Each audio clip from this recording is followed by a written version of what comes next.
Vanafaly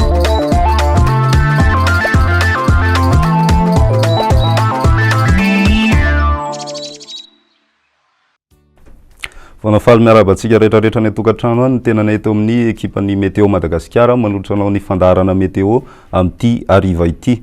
Raha ny sary atsika amin'ny zanabolana dia ahitantsika an'ity raon'ity atao amin'ny ilany atsinanana Madagasikara front izy io ary efa lasa nikisaka ny atsinanana zany izy zany tsy atahorana tsony amin'ny fandrafetana ny toetrandro raha hoany rapitso maraina indrindrandrindra fa anticyclone no ipetraka atao amin'ny ilany atsimo Madagasikara izay tondra rivotra mahery ho an'iny morotsiraka iny ary ampitandremina amin'izany ireo mpampiasa ny ranomasina mba tsy handeha anjonona iandrika aloha mandritra ny hoandro rapitso.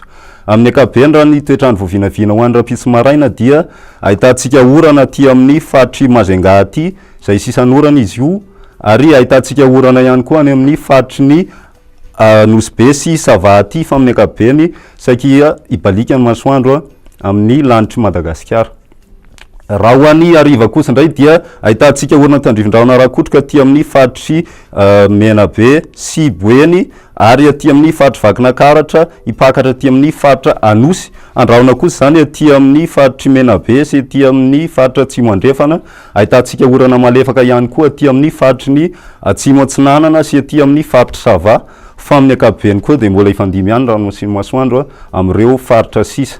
Raha ny maripana voavinavina ho an'ny rapitso dia 20 degré ny hitantsika any amin'ny faritry Vakinakaratra ary manodidina ny 20 ka hatramin'ny 25 degré ho any amin'ny morotsiraky Madagasikara.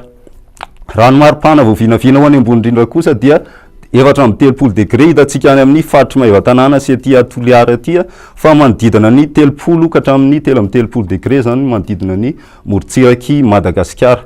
Raha ivoaka amin'ireo tanàna lehibe ivelan'ny Madagasikara kosa ianao dia ahitana orana any amin'ny faritry Paris, Milan sy Johannesburg ary Bangkok fa efa anorana malefaka tandrivindraona kosa zany any Nairobi.